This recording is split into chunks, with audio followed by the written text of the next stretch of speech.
seringkali orang terlibut-ribut di akhir Sya'ban menunggu awal puasa, lupa begitu masuk Ramadan doanya tidak dibacakan.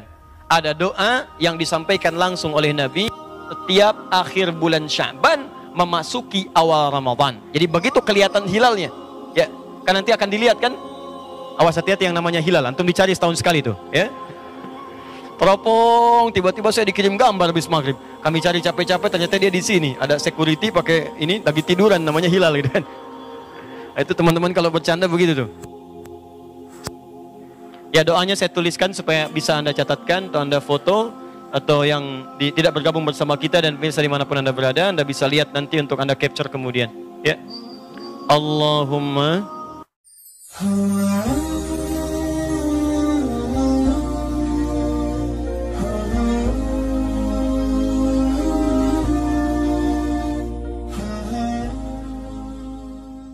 kata Ibnu Abbas radhiyallahu taala anhuma, adalah Nabi sallallahu alaihi wasallam itu orang yang paling lembut, paling baik, paling senang memberi sedekah. Ya, senang memberi sedekah. Dan jika beliau sampai ke bulan Ramadan, maka akan bertambah lagi kelembutan dan sifat memberinya. Di khusus yang pertama, kata Ibnu Abbas radhiyallahu taala anhuma, saat sampai bulan Ramadan itu Nabi itu senang bersedekah. Satu agendanya sedekah.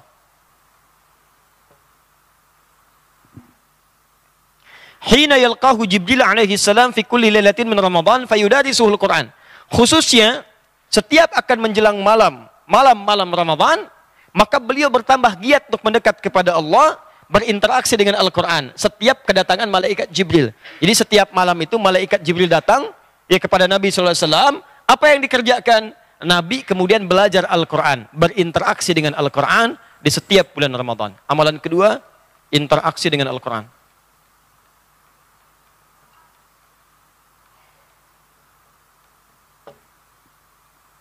Tahan pelan-pelan.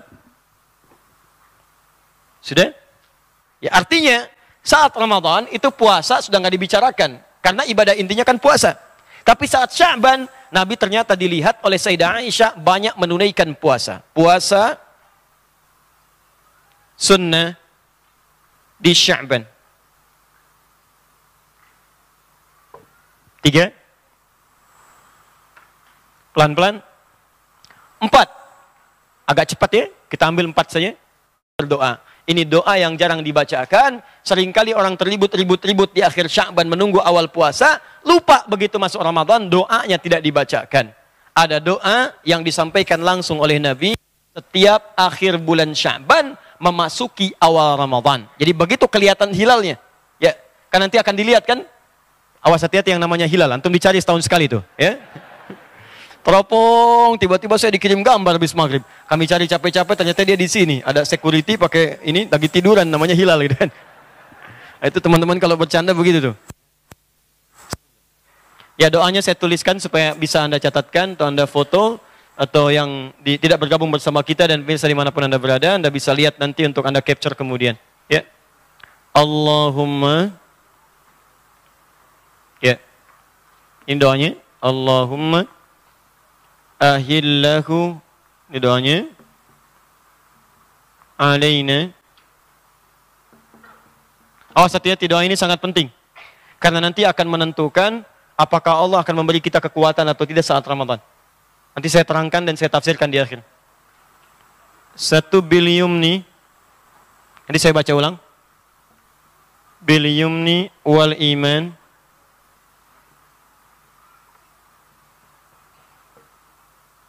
wassalamati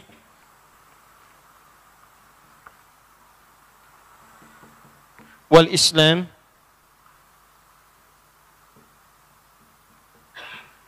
kita lengkapi, hilal khairin wa rushdin. Hilal khairin, ini tidak akan saya hapus. Hilal khairin wa rushdin.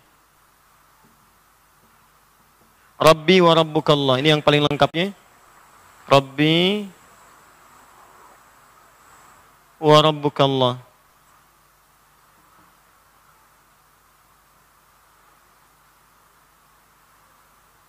Ya. Perhatikan baik-baik. Allahumma, ya, ahillahu alaina bil yumni wal iman wassalamati wal islam hilala khairin wa rushdin rabbi wa rabbukallah. Ini doa dibacakan saat nanti hilal sudah terlihat. Kalau ada pengumuman dari pemerintah, alhamdulillah hilal sudah terlihat, kami tetapkan misalnya besoknya bulan Ramadan. Ya. Dan insya Allah teman-teman, nanti saya sampaikan di akhir, berita baik untuk tahun ini, semua di seluruh wilayah Indonesia tidak akan terjadi perbedaan waktu awal puasa. Ya, semuanya akan sama. Ya, sama-sama satu Ramadan. 1440 Hijrah. Ya. Betul, saya tidak bercanda. Ya, sama-sama satu Ramadan. Dan nanti bertepatan dengan tanggal tertentu, nanti saya uraikan di akhir. Yuk, agak cepat. Supaya kita berurutan. 1, perhatikan sini. Amalan pertama yang dibiasakan oleh Nabi saat Ramadan, itu banyak berbuat baik dengan bersedekah. Ya, sedekah. Karena itu di Sya'ban ini, ayo coba latihan. Supaya kebiasaan itu mudah didapatkan saat Ramadan. Nah, apa itu sedekah? Ini seringkali dipahami oleh sementara orang. Kalau sedekah itu sebagian memaknainya sudah menyiapkan uang, kasihkan kotak, berikan sedekah. Itu terbatas maknanya. Dalam bahasa fikih yang disebut dengan sedekah ini adalah kullu ma'rufin sedekah. Kullu ma'rufin sedekah. Semua perbuatan baik yang mungkin bisa kita kerjakan disebut dengan sedekah. Semua perbuatan baik. Jadi bentuknya tidak hanya lewat uang. Ada amalan fisik, itu sedekah. Maaf teman-teman, Anda keluar dari rumah, tiba-tiba ada duri. Ya, ada kulit pisang, bukan hanya duri. Ada sampah yang menghalangi jalan. Tiba-tiba Anda ambil sampah itu, Anda ambil kulit pisang itu, kemudian Anda tempatkan di tempat sampah, buang ke tempat sampah. Itu sedekah. Ada pahala di situ. Anda datang ke masjid, tiba-tiba ada kotoran di situ. Atau ada botol aqua misalnya belum dibuang, Anda ambil, Anda simpan ke tempatnya, buang ke tempat sampah, itu sedekah. Disebut dengan sedekah jasad. Ya, sedekah menggunakan perangkat tubuh kita, fisik kita. Ada yang kedua jenisnya, ya sedekah dengan harta maliyah. Misal, maaf sekali, ini jarang. Sedekah harta ini yang disebut dengan salah satunya infak namanya. Infak. Diinfak menggunakan materi. Bisa dengan uang, bisa dengan pakaian, bisa dengan makanan, bisa dengan minum. Contoh dengan uang misalnya. Ini, saya itu kadang-kadang suka heran ya. Ini banyak orang sedekah itu hanya saat mendapatkan kelebihan harta. Padahal bahasa Al-Qur'annya jadikan program. Jadi kalau bahasa Quran itu, niat mencari harta itu buat infak. Jadi bukan saat dapat harta baru infak, bukan. Cara berpikirnya kata Quran, kalau kamu ingin dimudahkan harta, maka kamu lihatkan, saya pengen cari harta itu supaya bisa cari amal soleh. Kalau cuma buat kumpulin harta, jangankan Anda yang beriman, yang nggak beriman pun bisa mengerjakan itu. Coba lihat orang-orang tidak beriman, banyak yang kaya. Kerja, kumpulin harta. Kalau antum kerjanya cuma ngumpulin harta, apa bedanya Anda dengan yang belum beriman? Nggak ada perbedaan. Bayi aja sampai nangis tuh. Ya. Makanya saat Anda ngumpulin harta, turun konsep di Quran. Buka Quran surah 28, ayat 77. Ya, Quran surah 28, ayat 77. Paling kiri sebelah bawah. Lihat kalimatnya. Wabtaghi fima atakumullahu daral akhirah. Kata Allah, hei kamu silakan cari harta. Ayo cari sebanyak-banyaknya. Nanti yang kamu dapatkan itu, kalau ingin diberikan oleh Allah mudah, niatkan untuk akhirat. Karena kenapa? Mungkin ada orang di antara kita yang rajin tahajud, antum belum bisa. Ada yang rajin puasa, antum belum kuat. Susul mereka dengan kemampuan antum mendapatkan harta. Nanti dari situ cari surga lewat harta. Infak. Tapi jangan dulu diinfakin, kata Allah. Walatan sanasibaka minad dunya. Sebelum infak, cukupkan dulu kebutuhan keluarga Anda. Di infak itu dibagi dua. Satu infak untuk keluarga. Setelah cukup untuk keluarga, keluar cari surga antum sekeluarga. Misal, gaji Anda 30 juta. Amin. Oh. Gaji 30 juta, diukur-ukur kebutuhan rumah tangga 20 juta. Maka kalau kebutuhan Anda 20 juta, Allah kasih 30 juta, 10 jutanya itu untuk cari akhirat. Programkan zakatnya, infaknya, Jadi bukan infak dulu keluar, keluarga tidak diurus, tidak begitu. Awas, hati-hati. Di rumah dulu. Makanya ketika suami mencari harta bendanya didapatkan, kewajiban pertamanya infakkan dulu untuk di rumahnya. Turun Quran surah keempat ayat 34. Paling kiri sebelah atas di mushaf. Ar-rijalu qawwamuna 'alan nisa bima faddalallahu ba'dahum 'ala ba'din wa bima anfaqu min amwalihim. Setiap suami itu kata Allah diberikan 2 keistimewaan dibanding istri perempuan. Nanti ibu pun punya keistimewaan dibanding suami. Ada ayatnya lagi. Saya ingin bicara tentang suami dulu. Ya kata Allah, apa 2 keistimewaan itu? Pertama, diberikan perangkat kepemimpinan, kekuatan. Makanya kekuatan kepemimpinan itu ada di laki-laki. Wibawanya, kata-katanya, ketegasannya, ototnya, tanda fisiknya. Laki-laki, perempuan nggak ada. Silakan cek. Yang kuat kan kalau disebutkan laki-laki. Kata-kata yang keras laki-laki. Ya, kata-kata yang berwibawa laki-laki. Makanya kalau ada laki-laki yang gemulai, hilang kewibawaannya. Ustadz, saya mau tanya. Habis tuh. Kaget. Tuh. Ya. Makanya nggak ada laki-laki begitu jadi imam, bubar sholat. Ya. Allahu Akbar. Siapa yang mau jadi makmum? Paham ya? Jadi itu yang pertama. Ya, makanya nanti di surat Yusuf itu disebutkan pemimpin laki-laki bekerja sama dengan asisten yang manajernya perempuan. Laki-laki itu seperti matahari. Nabi Yusuf pernah bermimpi, saya melihat matahari dan bulan serta 11 bintang sujud pada saya. Diartikan matahari itu Syamsa itu ayah laki-laki, Qamar itu ibu perempuan. Laki-laki itu seperti matahari dengan kekuatannya sengat. Panas. Kalau ada yang ganggu keluarga, ganggu istri, sengat dia. Jangan diam aja. Terusin aja, saya lagi jengkel. Enggak mau begitu. Ya, sengat dia, lindungi keluarga, qawam. Matahari fungsinya mengeringkan pakaian-pakaian yang sedang basah. Kalau air mata itu mengalir di pipi istri Anda, keringkan dengan kalimat-kalimat Anda. Sayang, jangan menangis sendirian, hatiku gelisah.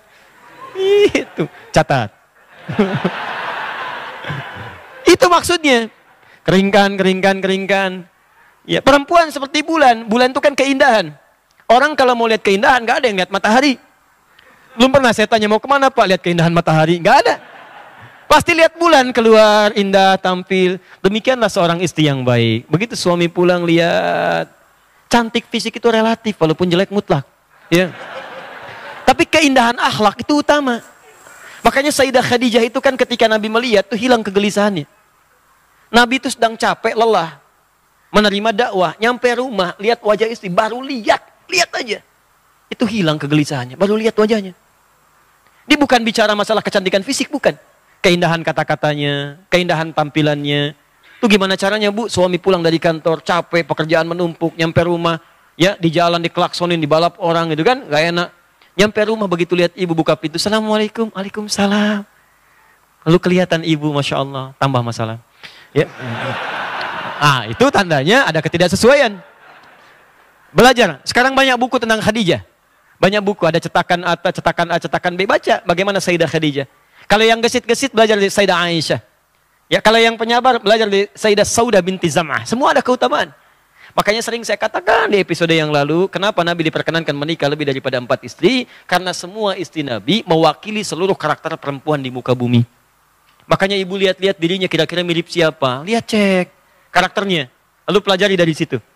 Ya, jangan tertukar kadang-kadang. Maaf, ini suami jadi bulan, ya istri jadi matahari. Itu yang repot. Jadi nggak boleh ada cerita suami takut istri. Ya suami pulang ke rumah dimarahin istri dengan kekuatan bulan. Aku menghukummu, ya kan? Itu jadi bahaya. Sudah. Nah, jadi yang pertama itu. Yang kedua, wabima anfaqu min amwalihim. Suami itu diberikan perangkat untuk cari nafkah. Kerja apa? Di suami itu ada. Bahkan di surat An-Nur itu kalau Anda mau keluar, rizki itu datang, Pak. Ya, rizki itu tidak turun dengan amin. Amin. Gak turun dengan itu. Anda keluar kerja, begitu keringat Anda keluar, dapat seketika. Rizki itu dituliskan di akhirat, dituliskan di Lauh Mahfudz sudah ada. Dituliskan di langit. Ya, Quran surah ke-51 ayat 22. Paling kanan agak sedikit ke bawah. Wa fis sama'i rizqukum wa ma tu'adun. Di langit rizki Anda dituliskan sudah ada dan dijanjikan oleh Allah akan diberikan. Kapan itu diberikan? Kalau Anda keluar mau kerja menjemputnya. Anda keluar, baru keluar rumah tuh dituliskan. Bergerak Anda, rezeki turun. Cuma kadang-kadang ada yang turun langsung seketika, ada yang diakumulasikan sehingga jumlahnya terasa besar. Cuman kadang-kadang Anda nggak sadar. Hari pulang pertama nggak dapat, sepekan nggak dapat. Begitu sebulan keluarnya banyak. Sebulan yang diakumulasikan. Kenapa ditunda oleh Allah? Karena Allah ingin mendengar doa Anda. Sebab kalau orang usaha belum dapat hari itu, pasti tahajudnya nambah. Baca Qurannya meningkat. Kadang-kadang dia puasa yang selama ini nggak pernah dia kerjakan. Sedangkan Allah pencemburu, apalagi bagi orang ahli dunia. Kerjakan, rezeki datang. Coba Anda lihat kalau nggak percaya. Orang modal cuma tangan aja di persimpangan jalan. Masuk 5.000. Thank you bos. Bos 5.000. 2.000 masih bapak. Ya, 10.000 dipanggil om Anda. Ya, ada yang modal peluit, ada yang jalan, ada yang bawa barang-barang. Ada yang belajar sampai tinggi sehingga dengan peningkatannya melesat. Tapi ingat baik-baik kata Allah, setelah dapat itu semua, yang harus Anda petakan, coba pelajari kebutuhan rumah tangga itu berapa. Sebulan 20 juta, gaji 30 juta pendapatannya. 30 juta, maka pahamilah kata Allah, yang 10 juta, itu bukan saya lebihkan, tapi saya berikan kepada kamu untuk cari akhirat. Cuman dititipin, belum itu diambil. Kalau Anda nggak siapkan investasi akhirat, kejadian. Kadang-kadang ada pencurian. Kadang-kadang kebakaran, semua harta habis. Kadang-kadang kebanjiran. Ya awas. Kertasnya habis, uang kertas. Banjir, basah, habis. Kebakaran, hancur. Apa yang mau Anda banggakan dari situ? Nggak ada. Makanya begitu itu ada, niatkan untuk akhirat. Dan hebatnya kata Allah, begitu Anda keluarkan, ditambah bukan dikurangi. La in syakartum. Quran surah 14 ayat yang ke-7. Gimana mengeluarkannya? Ada zakat. Begitu zakat dikeluarkan naik 10 kali lipat. Makanya keluar zakat. Makanya kata Allah kalau ada orang lupa zakat, ingatkan dia. Kalau perlu ambil. Ya yang berhak supaya dikeluarkan. Saking sayangnya Allah supaya nambah hartanya bukan berkurang. Kalau nggak dikeluarkan ada ancaman. Kalau dikeluarkan tambah 10 kali lipat. Di mana dalilnya Ustadz? Quran surah ke-9 ayat 103. Diberikan ke 8 golongan Quran surah 9 ayat ke-60. Yang 103. Khudh min amwalihim sadaqah. Ambil dari harta temanmu itu. Ingat dia zakat belum keluar. Ingatkan supaya zakat. Berikan ke 8 golongan. Dapat 10 pahala. Ningkat lagi hartanya. Ningkat minimal 10 kali lipat. Kalau sudah keluar zakat masih ada. Infak keluarkan. Infak itu lebih dahsyat. Kalau zakat fardu memang harus keluar. Kalau infak itu sunnah. Kalau dikeluarkan pahalanya lebih daripada zakat. 700 kali lipat paling minimal. 700 kali lipat paling minimal. Dari mana dalilnya Ustadz? Quran surah kedua Al-Baqarah ayat 261. Paling kiri sebelah atas. Matalul ladzina yunfiquna amwalahum fi sabilillah kamathali habba ambatat sab'a sanabil fi kulli sumbulatin mi'atu habba wallahu yudha'ifu liman yasha wallahu wasi'un alim. Orang kalau mau infak diibaratkan kata Allah seperti menanam 1 biji, tumbuh 7 tangkai. Setiap tangkai ada 100 biji baru. 1 kali 7 kali 100, 700 kali lipat paling minimal. Bahkan bisa dilipat gandakan tanpa batas sesuai keikhlasan. Makanya kadang-kadang disentuh pengajian, ada kotak infak. Okay? Itu bukan mobil-mobilan tuh. Lewat, bukan. Kotak infak. Ada tulisan infak. Lewat depan antum. Ada, masukin. Nggak ada berdoa. Ya Allah, saya pengen infak bulan depan. Begitu berdoa, diniatkan itu mencari untuk infak. Makanya orang-orang beriman itu punya program infak. Sebulan punya program. Saya ini punya 30.000, nggak apa-apa. Bagi 30. Anda kerja nih, kelebihan 30.000. Bismillah, niatkan keikhlasannya. 30.000. 10.000, 10.000, 10.000, 3. 1.000 setiap hari. Setiap hari infak. Yang penting ikhlas, gak apa-apa. Anda kerja dengan keringat Anda. Ya, 1 juta tidak ikhlas, 1.000 ikhlas. Ikhlas itu yang punya nilai. Masih beruntung kata Allah lewat lisan Nabi yang dinilai keikhlasan, bukan kuantitasnya. Semakin banyak, semakin ikhlas, bagus. Kotak infak lewat, ngasih 100.000. 100, masuk. Yang 1.000 jaga-jaga supaya nggak kelihatan, ya. Apalagi yang 1.000-nya itu uang logam kan, ya supaya jaga supaya nggak bunyi. Jaga, masuk. Itu bernilai. Jadi poin yang mau saya sampaikan, latihan dari sekarang di orientasi mencari harta itu bukan dikumpulkan sebanyak-banyaknya.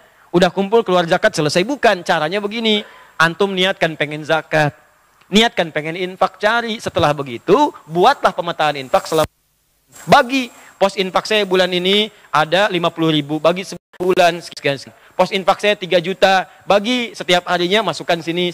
Bisa pindah-pindah. Nurul Bahri, pindah ke Al-Azhar samping, pindah lagi kemana, cari anak yatim, kasihkan. Antum berangkat nih, yang berangkat tuh kadang-kadang gelap sebelum subuh. Cobalah antum jalan-jalan. Itu yang nyapu jalan tuh Allah. Dulu saya tuh masih berusaha lah, rajin keluar itu. Kadang pakai motor, lihat yang nyapu jalan Pak. Begitu antum lewat bersih, nggak ada sampah, itu kan ada yang nyapu tuh. Sebelum subuh. Gak banyak orang tahu tuh. Kadang-kadang mereka sholat, sambil nungguin, ngulang-ngulang baca Quran, ada yang zikir, ada yang duduk. Cobalah antum dekati orang itu. Begitu antum berikan, walaupun cuma 5.000, berapa kalimat yang keluar di lisannya?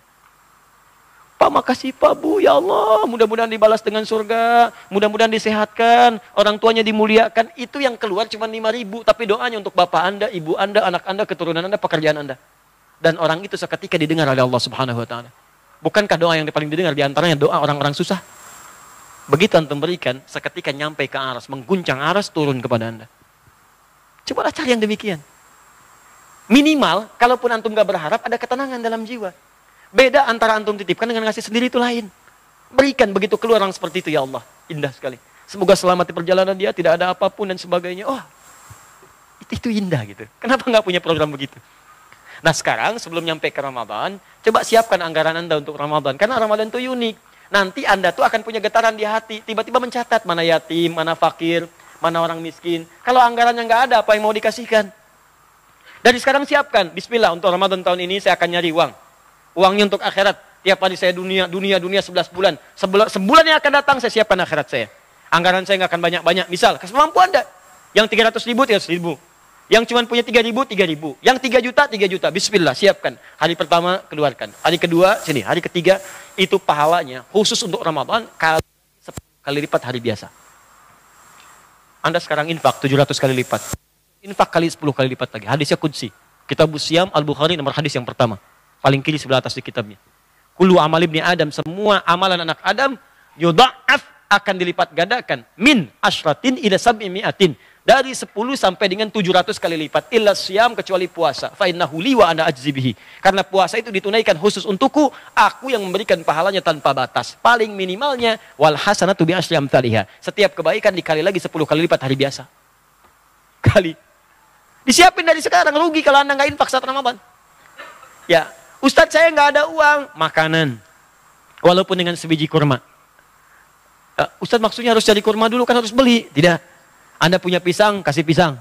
Anda punya kue, kasih kue. Ustadz saya nggak ada makanan, minuman. Kata Nabi walaupun sehirup air. Oh berarti cuma sehirup aja, sesedot ya Ustadz ya? Tidak. Itu bahasa terkecil. Satu sedotan pun ada pahala, apalagi dengan aquanya. Makanya kan dulu sering ada yang naruh minuman tuh di luar. Ya, bulan-bulan haji, bulan-bulan Sya'ban. Bukan Ramadan, kalau Ramadan nggak ada yang naruh di luar. Ya, siang-siang tuh taruh, tiba-tiba anda ngelihat Eko. Dulu kan ada begitu kan? Orang minum, di aja. Ada yang luar biasa, ada kebiasaan orang soleh, salafus soleh, itu dia punya kebiasaan infak setiap menjelang subuh, itu dia suka naruh makanan di depan pintu-pintu warga, sekomplek. Makanan. Setiap pagi orang keluar rumah sudah ada makanan. Sampai orang sekomplek bingung, ini siang. Ini hanya hari dicatat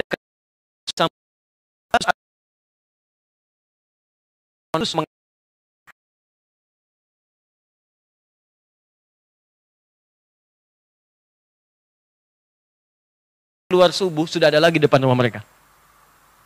Saking tidak ingin ketahuannya, tidak nampak, sirwan. Ada yang rahasia, ada yang alaniah, disampaikan untuk memotivasi. Ada. Jadi orang ini menutupi amalannya. Gak ketahuan, tiba-tiba ada seorang meninggal dunia, orang soleh wafat, diantarkan sampai ke kuburannya selesai. Setelah orang itu meninggal, sepekan gak ada yang nyimpan makanan. 2 pekan, setelah sebulan mereka sadar ternyata orang yang meninggal itulah yang punya kebiasaan naruh makanan setiap hari dan setiap malamnya itu. Anda bayangkan. Dia orang-orang zaman dulu itu seperti itu. Kalau disebutkan kata Nabi infak, mereka nyiapin infak.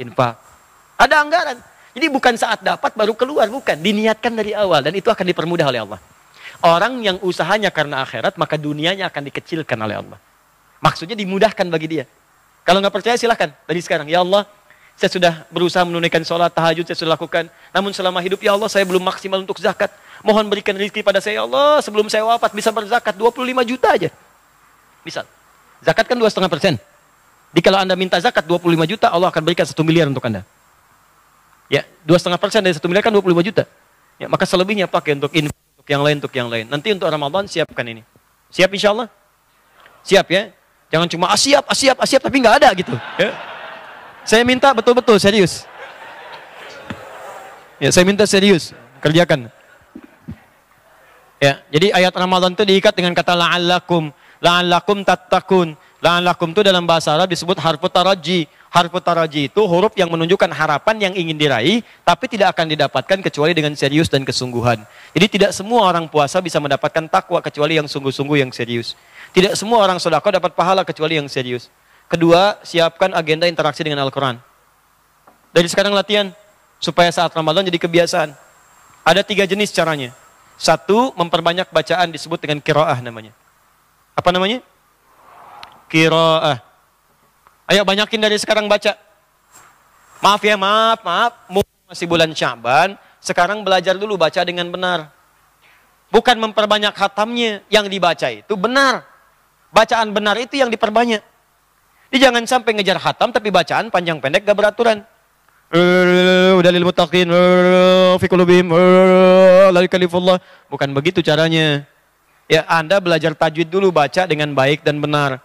Setelah belajar baca baik dan benar, maka bacakanlah Quran. Saat Anda belajar itu, pahalanya 2 kali lipat dari orang yang lancar. Pahalanya 2 kali lipat dari orang yang lancar. Dalilnya At-Tirmidzi nomor hadis 2920. At-Tirmidzi nomor hadis 2920. Walladzi yatata'ta wa huwa syaqun 'alaihi falahu ajran. Orang yang belajar baca Quran sampai lancar, dimulai dengan terbata-bata, yatata'ta syaq, berat mengucapkan hurufnya, terbata-bata bacanya. Orang baca alif lam mim, dia baca alif lam mim, falahu ajran, dia mendapatkan pahala 2 kali lipat dari orang yang lancar. 2 kali lipat. Kalau gitu saya nggak lancar aja Ustadz ya, gitu. Bukan. Cara berpikirnya keliru. Maksudnya 2 kali lipat itu sekali untuk kesungguhannya belajar, sekali lagi untuk bacanya yang benar. Jadi begitu antum bacakan, kalau Anda lancar nanti, hadisnya At-Tirmidzi nomor hadis 2910. Ya, setiap hurufnya 10. Di kalau alif lam mim berapa huruf? 3 kali 10? 30. 30 itu bukan sekedar dibaca tapi ma'asyafaratil kiramil bararah. Lengkapi hadisnya. Ma'asyafaratil kiramil bararah. Orang yang punya kebiasaan baca Al-Quran, bacaannya sudah lancar, hobi baca Quran, maka Allah mengutus satu malaikat khusus mendampingi dirinya.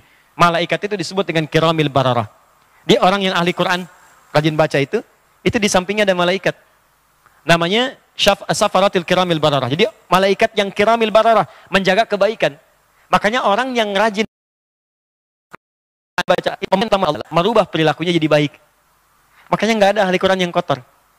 Cukup bapak ibu bawa Quran ke rumah dan baca sekeluarga, rajin baca Quran. Itu pasti perilaku keluarga itu, akhlaknya, adabnya akan berubah. Jadi orang baik bu, pak. Kata-katanya baik, penglihatannya baik. Karena semua yang di Quran itu baik. Jadi kalau orang dekat dengan Quran pasti jadi orang baik.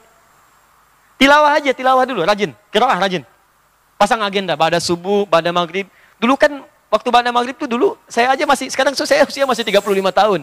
Saya tahun-tahun awal itu 5 tahun, 6 tahun masih punya kebiasaan. Ibu saya katakan matikan lampu. Maaf, TV maksudnya. Ya. Matikan TV. Maghrib nggak ada TV nyala. Mati semua, padam. Apa yang dilakukan? Ngaji. Kalau ada anaknya yang ngumpet lari sampai sembunyi di balik meja, dikejar, Pak. Sembunyi di balik lemari, dikejar. Sembunyi ke kamar lain, dikejar. Supaya ngaji pada maghrib. Nggak ada yang lain. Ngaji. Ini sekarang agak berkurang kebiasaan ini. Ya. Apa yang terjadi dengan anak-anak sekarang? Buka TV. Otayo. Oh.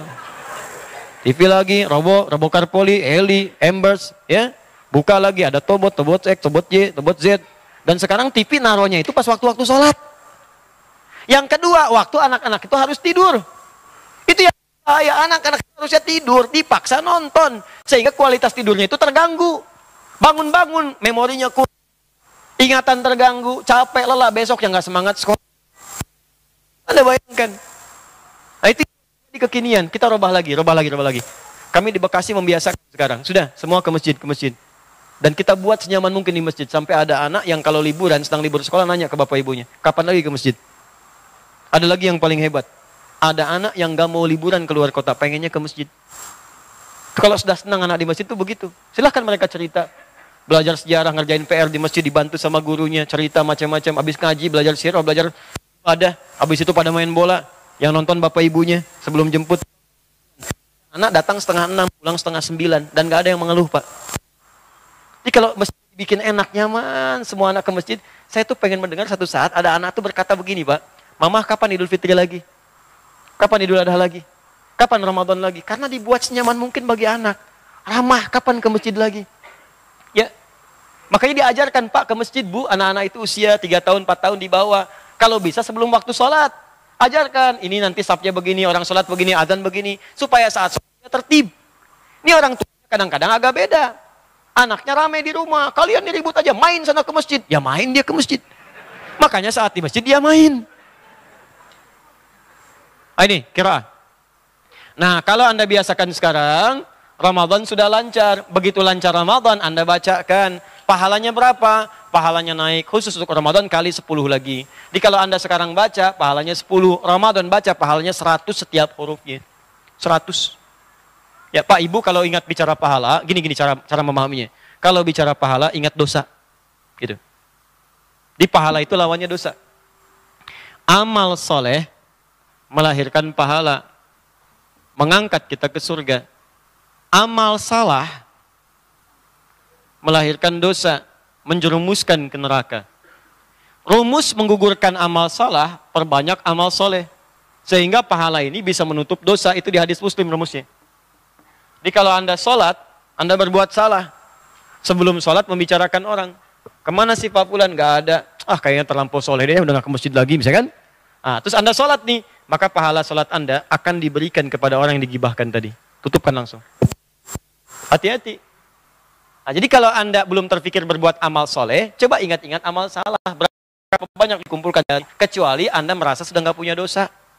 Nih saya tanya ya. Yang gak punya dosa angkat tangan. Alhamdulillah. Yang nggak punya dosa, angkat tangan. Ayo. Yang sedikit. Yang banyak. Tuh, saking banyaknya nggak bisa ngangkat. Ya. Tapi kalau ditanya pengen ke surga, angkat. Siapa yang pengen ke surga? Tuh. Ya. Apalagi kalau begini, Firdaus. Bersama Nabi. Ngangkat. Ini memang aneh orang-orang sekarang. Cita-cita surga Firdaus. Tapi ngaku dosa. Kalau Allah ngasih info di Quran, Nabi Adam dicontohkan, salah sedikit-sedikit aja, salah sedikit keluar dari surga. Antum ngaku dosa banyak, pengen masuk. Ya, gimana cara berpikirnya? Maka rumus kata para ulama, cari amalan yang saat dikerjakan bisa menutup dosa. Amalan itu sederhana, tapi saat dikerjakan pahalanya banyak. Apa diantaranya? Baca Quran. Kalau yang lain-lain sekali amalan 10, Quran itu sehuruf 10, Ramadan satu hurufnya 100. Bayangkan Anda berbuat dosa 50, Anda bacakan satu huruf. Habis tuh, masih sisa 50 kebaikan. Ya, ada yang ngitung-ngitung kan sampai maghrib, ya Allah, dosanya 299. Alif lam mim. Habis. Itu kalau hitung-hitungan. Kalau nggak kehitung kan di akhirat kelihatannya. Kumpulin. Makanya Nabi saja, Nabi kata Ibnu Abbas radhiyallahu taala anhuma dan rawi-rawi yang lain, itu setiap Ramadan minimal khatam 1 kali. Nabi kita, Nabi Anda, Nabi saya, Nabi kita semua khatam 1 kali paling minimal. Contoh sederhana, bisa beliau khatam puluhan kali, cuma untuk memberikan amalan-amalan yang mudah, gampang diikuti. Minimal adalah perbanyak bacaan kita. Ayo kumpulkan saat Ramadan. Al-Imam Asy-Syafi'i setiap hari selain Ramadan itu khatam Quran sehari sekali. Khusus untuk Ramadan sehari 2 kali khatam. 2 kali khatam. Makanya ulama-ulama dulu itu ngajarnya sebelum Ramadan, 11 bulan ngajar. Ramadannya khusus untuk beramal. Nah Ustadz sekarang agak susah karena permintaannya datang saat Ramadan. Makanya saya tahun ini Ramadan nggak ngajar saya sudah habiskan ngajar, saya sampaikan, saya mau beramal, saya masih banyak dosa. Ya, barangkali Anda itu lebih sedikit dosanya, cuman aib saya nggak dibuka, nggak kelihatan. Yang kelihatan istighfar. Ya, saya mau banyak merenung Ramadan ini, mau banyak istighfar, banyak beramal. Nanti saat itikaf baru kemudian kita perbanyak lagi amal-amal soleh dengan bimbingan khusus menghafal Quran. Ya, insya Allah tahun ini saya sudah sampaikan materi Ramadan di salah satu channel televisi, nanti disampaikan. Nanti di situ akan muncul selama 30 hari materi-materi Ramadan. Jadi antum bisa belajar dari situ. Ya, baik. Kedua, ada yang disebut dengan tilawah. Tilawah itu baca Al-Quran dengan artinya, dengan maknanya. Saya sarankan begini, kalau bisa, niatkan menghatamkan Quran 10 hari misalnya. Awal Ramadan. 10 hari. Jadi sehari 3 juz, 3 juz, 3 juz, 3 juz. Kalau tidak mau sulit, bagi waktu sholat, 3 juz bagi ke 5 waktu. Ya, 5 waktu itu bagi 2 lagi. Sebelum subuh baca, setelah subuh baca, sebelum zuhur baca, setelah zuhur baca. Itu akan ringan. 1 juz saja, 1 juz kalau dibagi 5 waktu itu hanya butuh 14 ayat. 1 juz kurang lebih 148 ayat dengan Al-Fatihah. Kita keluarkan Al-Fatihahnya misalnya karena sudah hafal. Ya, lancar, 141 ayat. Al-Baqarah 141 ayat dibagi ke 5 waktu, subuh sampai isya, dapatnya 28 kurang lebih. 28 dibagi 2, 14 ayat, sebelum subuh 14 ayat, setelah subuh 14 ayat. 14 ayat itu teman-teman sekalian, hanya butuh waktu 5 menit untuk 1 juz. Untuk 3 juz 15 menit, sebelum subuh 15 menit, pada subuh 15 menit, sebelum zuhur 15 menit, pada 15 menit, 3 juz sehari, 10 hari 30 juz. 10 hari kedua untuk tilawah, tilawah itu memahami artinya. Jangan-jangan selama ini maaf baca Quran tapi nggak paham arti. Nggak ngerti yang dibaca. Maka mulai sekarang antum lakukan. Kalau Anda kerjakan sekarang, nggak usah targetnya muluk-muluk lah. Nggak usah muluk-muluk. Misal juz amma dulu. Misal ad-duha sampai dengan an-nas. Alhamdulillah. Hari ini saya mau bahas ad-duha sampai al-insyirah. Hari keduanya ini, hari ketiga ini. Antum rasakan. Allah sudah berjanji lewat lisan Nabi. Orang yang tilawah itu dapat keunggulan dibanding qiraah. Keunggulan pertama yang tilawah pasti baca ayat, dapat pahala dari bacaan. Keunggulan yang kedua, orang yang tilawah mendapat 4 kemuliaan lagi di hadis Muslim. 1, nazalat alaihimus sakinah. Orang yang rajin tilawah akan diberikan ketenangan dalam hatinya. Makanya orang baca Quran dengan terjemahan, dengan tafsir, itu ke hati lebih kuat getarannya dibandingkan hanya baca tanpa paham arti. Yuk rajin tilawah. Ya saya sarankan ya, setiap hari itu coba minimal misalnya walaupun 1 ayat. Atau 1 surat yang pendek-pendek. Targetkan. Hari ini saya pengen paham surat Ad-Duha. Sehari aja. Baca, lihat terjemahan. Lihat tafsir yang singkat-singkat. Besok Al-Insyirah. Terus sampai An-Nas. Kalau sudah merasa nyaman, besoknya lagi mulai Al-Baqarah. Sehari 1 ayat, 1 ayat. Kan gak kerasa tuh. Cuma gak kerasa. 6.236 ayat. Antum kerjakan dalam sehari. Sehari seayat, 6.000 hari. Antum hatam Quran dengan tafsirnya. Antum kemana hari ini? Kemana aja selama ini? Apa nggak bisa sehari 1 ayat? Baca. Maka tenang jiwa Anda. Yang kedua, maaf, ghasyiathum rahmah. Orang yang rajin tilawah, rahmat Allah akan diliputkan di atas kepala mereka. Rahmat Allah. Yang ketiga, hafathumul malaikah. Orang yang rajin tilawah akan dikelilingi malaikat. Di saat tilawah itu malaikat berkumpul. Ya, cuman kan malaikat sifatnya gaib. Gaib itu nggak nampak. Ustaz, kenapa nggak nampak? Kalau nampak, antum nggak jadi tilawah. Bismillahirrahmanirrahim. Wadduha. Samping. Ya Allah, kamu siapa? Malaikat maut. Oh. Beresin aja dulu, abis itu baru saya cabut. Nggak jadi antum ngaji. Astagfirullah, astagfirullah, astagfirullah, astagfirullah. Masih lama nggak? Tenang aja. Nah, yang keempat, wa dzakarahumullahu fi man 'indah. Orang yang rajin tilawah, dia selalu disanjung-sanjung oleh Allah sampai tilawahnya selesai. Sanjung-sanjung. Kenapa Anda mendapatkan sanjungan manusia sementara sanjungan Allah tidak diharap-harap? Orang sekarang kan unik, sampai bikin sinetron tersanjung 1, tersanjung 2 gitu kan? Kenapa Anda tidak ingin disanjung Allah? Tilawah sehari, hari kedua, hari ketiga. Nah, dari sekarang biasakan. Sekarang coba pasang target ya. Pasang target. Insya Allah sepekan ke depan Ramadan udah siap. Kita siapkan. Saya insya Allah 10 hari pertama qiraah, 10 hari kedua tilawah. Tilawahnya dari sekarang disiapkan. Supaya Anda bisa beli tafsirnya, beli terjemahannya. Ustadz tafsir yang mana? Silakan. Yang standar Ibnu Katsir. Ya, ada tafsir yang lain misalnya. Ada yang Syekh Asy'arawi, ada Al-Qurtubi yang hukum. Ada yang sosiologi misalnya Al-Maraghi. Ada yang tafsir bahasa, ada Baidawi. Ada Tahrir wa Tanwir. Kumpulkan oleh Anda. Saya pengen yang standar aja, yang Ibnu Katsir saya baca, silahkan. Beli dari sekarang. Suratnya rencanakan supaya saat sampai Ramadan sudah siap. Halamannya sudah siap, waktunya sudah siap. Kalau sudah seperti itu, maka lancarlah kemudian agenda Anda. Kalau nggak disiapkan, berantakan amalannya nanti. Nggak teratur. Terakhir adalah amalan hafalan Quran, disebut dengan tahfidz. Saya sarankan, itu pun nanti kalau di Bekasi, nanti itikaf itu akan ada program menghafal Quran. Saya sarankan, ini waktu terbaik untuk menghafal Quran itu Ramadan. Yang paling bagus lagi 10 hari terakhir. Ya, ingat ya, 10 hari terakhir. Saya sarankan, coba siapkan oleh Anda agenda menghafal Quran 10 hari terakhir Ramadan. Insya Allah itu akan dapat kemudahan. Kalau bisa Anda itikaf ke masjid. Ya, saya pernah kisahkan di pertemuan lalu, Ada seorang itu bagus di Timur Tengah. Jadi dia tuh selalu kerja 12 bulan itu, kan ada cuti kan? Cuti 14 hari, 12 hari, tambahan sekian. Orang ini meniatkan cutinya di tahun itu untuk Ramadan, itikaf. Jadi dia nggak ambil cuti.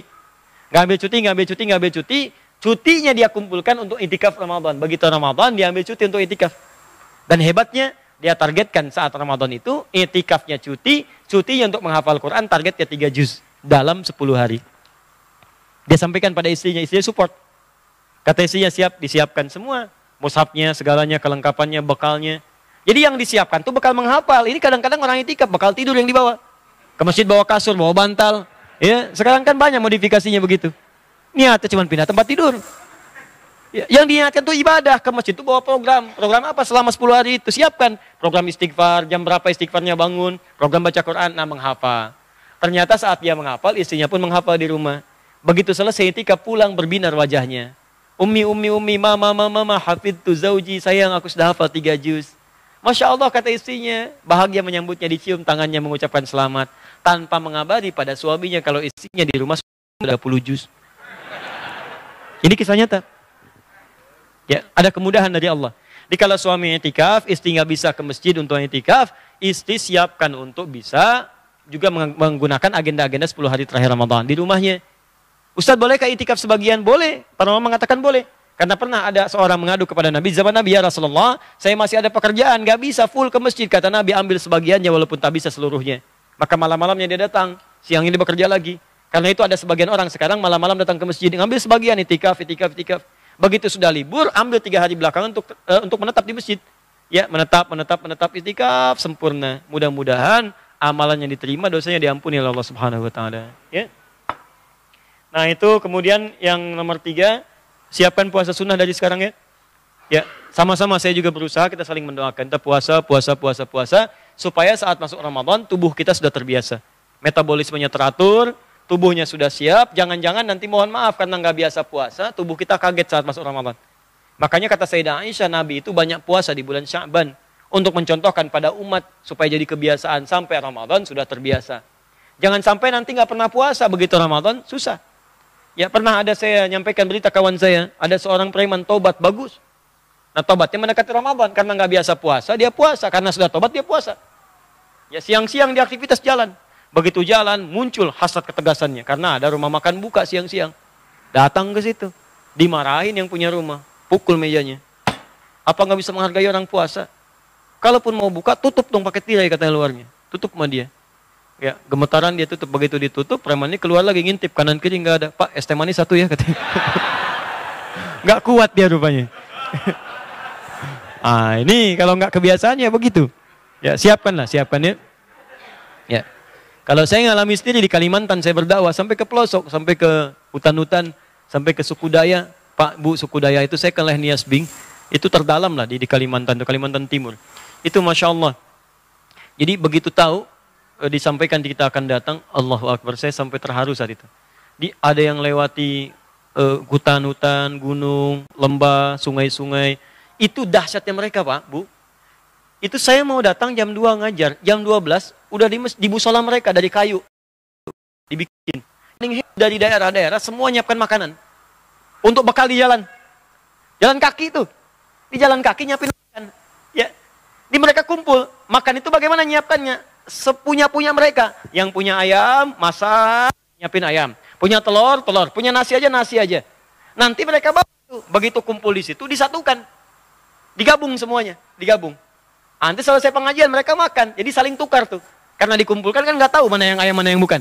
Ya, hebatnya itu yang mereka punya mereka kumpulkan. Ada yang telur ngumpulin telur. Ya, setelah itu bayangkan di tempat yang terdalam, yang paling jauh, yang jarang kita lihat, yang mungkin akses media sosial nggak sampai, ada orang yang punya iman kuat seperti itu. Ustadz mau datang ngajar jam 2, jam 12 datang. Di jalan bawa bekal makanan, lapar mereka makan. Musola dibuat dari kayu, dirakit-rakit oleh mereka. Saya katakan kalau ada ahli surga kalian masuk duluan. Kita merasa amalan kita sudah cukup baik, ternyata ada yang lebih baik. Karena itu ulama banyak mengajarkan jangan merasa tinggi dalam amalan karena boleh jadi ada yang lebih hebat dibandingkan dengan kita. Saya pun bersedia dan sangat senang kalau Anda ingatkan, silakan. Kalau ada kesalahan ingatkan supaya saya bisa koreksi. Dan bukan aib untuk mengoreksi diri sendiri. Bukan aib. Ya, bukan aib. Tidak ada manusia yang sempurna. Kalau Anda menggali kesalahan saya nggak ada kerjaan karena banyak salah. Tapi kalau ingin ingatkan, sampaikan supaya bisa tangisi itu semua. Paham ya? Baik. Saya kira itu terakhir saya ajarkan doa. Ya Allahumma, dia, ya Allah, ahillahu alaina, mohon hadirkan hilal Ramadan kepada kami. Hilal Ramadan itu maksudnya awal Ramadan. Karena kalau sudah hilalnya nampak, maka Ramadan akan dimulai. Malamnya tarawih, besoknya puasa. Ya. Mohon hadirkan awal Ramadan kepada kami, atau hilal awal Ramadan kepada kami, bil yumni, dengan perasaan aman. Ya, aman, tentram. Karena ada orang yang nggak tenang hatinya saat awal Ramadan. Macam-macam motifnya. Ya, ada yang nggak biasa puasa, nggak tenang, ada. Kok cepat amat ya sudah puasa lagi? Nah itu tandanya hatinya nggak tenang.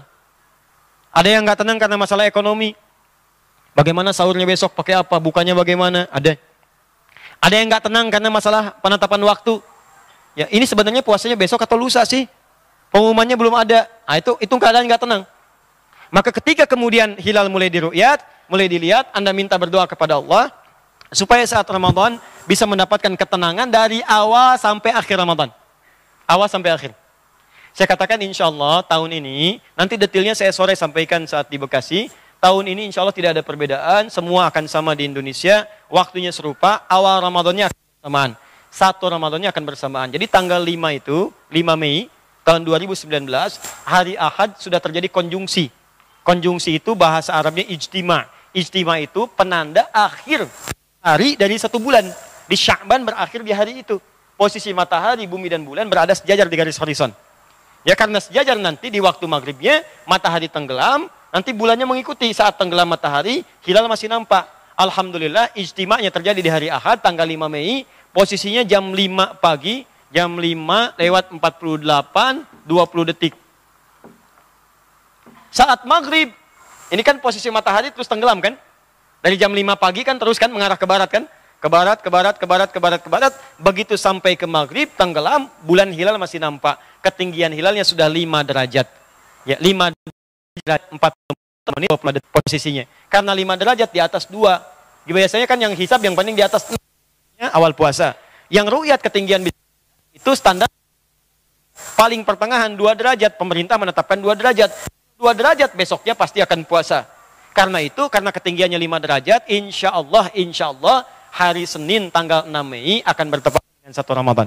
Baik yang menggunakan ru'yat ataupun menggunakan hisab akan sama-sama hari Senin 6 Mei 1 Ramadan. Karena ketinggian hilalnya sudah 5 derajat. Paham ya? Kecuali kalau metodenya aneh-aneh. Pasang surut air bulan, ya kan? Terus tadi mimpi, Bapak bilang besok puasa, gitu kan? Padahal masih Sya'ban. Nah itu tinggalkan saja yang seperti itu. Cuman ada 2. Ya cuma ada 2, di muka bumi ini cuma ada 2, kalau tidak pakai hisab, pakai ru'yat. Di Indonesia ini pernah ada yang meneliti sampai 13 metode. Anda bayangkan 13 yang sering kadang-kadang persoalan. Ingat ya, insya Allah 1 Ramadan, kalau berdasarkan hitungan hisab sih 5 derajat hari Senin masuk. Dan Idul Fitrinya pun tidak akan ada perbedaan. Insya Allah semuanya sama. Idul Fitri akan bersamaan yaitu 1 Syawal 1440 Hijrah, bertepatannya dengan teman-teman sekalian tanggal berapa? Ya insya Allah masuk kisaran 5 Juni. 3 Juninya ijtima, ya tapi posisi hilalnya masih di bawah ufuk, di bawah 0 derajat. Jadi 4 Juninya digenapkan. Kemungkinan Ramadan sekarang itu 30 hari. 30 hari. Maka nanti 1 Syawalnya bertepatan dengan lusanya. Kalau tidak keliru di 5 Juni. Jadi kalau ijtima tanggal 3, tanggal 5-nya baru 1 Syawal. Yang pasti insya Allah Syawalnya akan bersamaan dengan izin Allah Subhanahu wa taala. Ya, saya selalu katakan insya Allah, karena kalau Allah nggak tetapkan akan terjadi. Ya, termasuk saya diundang, saya katakan ya, saya selalu pada seorang pemimpin atau siapapun saya katakan kalimat ini. Seperti sahabat Atha bin Rabah mengingatkan para penguasa siapapun. Anda kalau berbuat baik, mudah-mudahan Allah ringankan hisab Anda. Tapi kalau Anda berbuat maksiat, berkhianat, maka semoga Allah lipat gandakan dosa Anda supaya ada tarhib wa tarhib. Lalu kita katakan di ujungnya insya Allah. Kalau Allah berkehendak. Kalau tidak ya Allah Ta'ala alam bisawab. Jelas ya? Baik. Teman-teman, wal iman. Dan mohon ya Allah berikan kekuatan iman. Karena ada orang yang diberikan kekuatan iman awal Ramadan, tapi nggak kuat, nggak dijaga. Sehingga awal Ramadan Anda lihat, maaf ya, ini saya lewat 5 menit, gak apa-apa. Gak apa ya, sebentar ya, saya sempurnakan dulu. Nah, ingat ya, ini saya berikan rahasia besar. Rahasianya adalah, setiap awal Ramadan, semua orang beriman itu akan diberi oleh Allah kekuatan iman yang sama. Awal Ramadan. Makanya jangan kaget, nanti Anda akan lihat awal Ramadan nanti, ya, malam Senin nanti, Anda akan lihat, semua orang yang nggak biasa ke masjid pun akan penuh masjid. Silakan cek. Demi Allah saya katakan, bukan ya.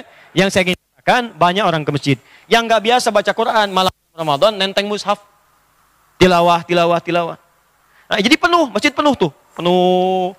Karena kekuatan imannya tinggi nih. Berikan kekuatan iman. Cuman sayang, ada yang tidak memohon kepada Allah diberikan keistiqomahan. Akhirnya apa yang terjadi? Awal-awal saja. Saf masjid penuh. Begitu pertengahan terjadilah kemajuan. Saf maju. Maju. Orang sudah menyiapkan mudik.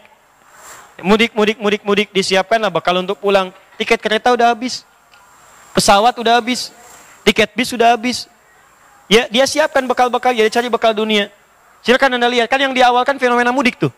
Mudik. Mudik menggunakan motor, motornya bebek, bekalnya singa. Lihat tuh. Bekal banyak sampai ditambah pelepah pisang di belakangnya, dusnya naik ke atas, di belakang dituliskan sayang aku pulang gitu kan. Jalan.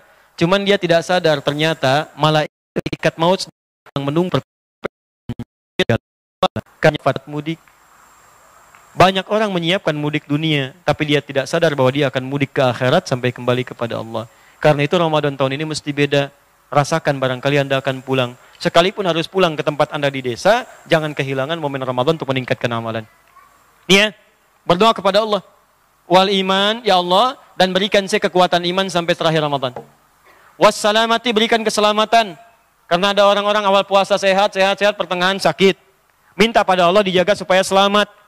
Sehat, baik sampai selesai Ramadan.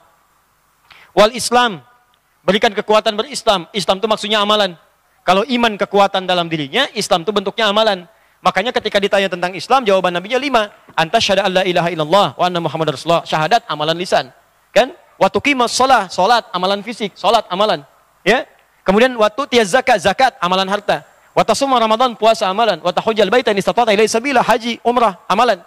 Maka kalau disebutkan Islam, amalan.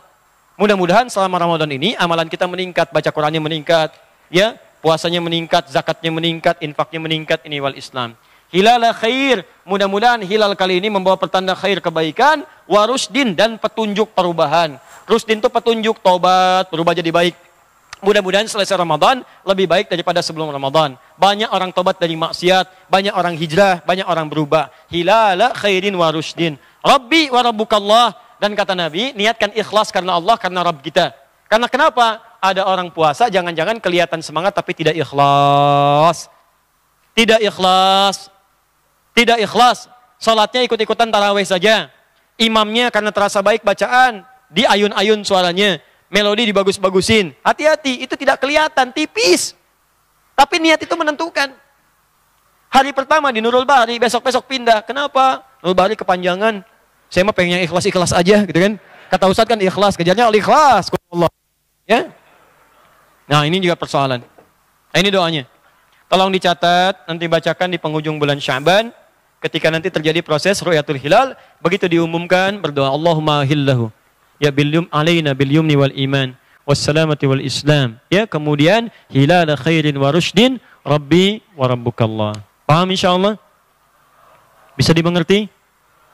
Baik, kalau sudah dipahami, bisa dimengerti, saya mohon izin untuk mencukupkan dulu. Saya khawatir terlambat dalam pertemuan kali ini. Saya sudah tepati janji saya. Ini malam ini insya Allah ada penjelasan juga di Bekasi. Dan rahasia amalan di bulan Ramadan. Dan juga akan dimulai untuk menjawab pertanyaan-pertanyaan. Jadi saya bawa ini, kertas ini.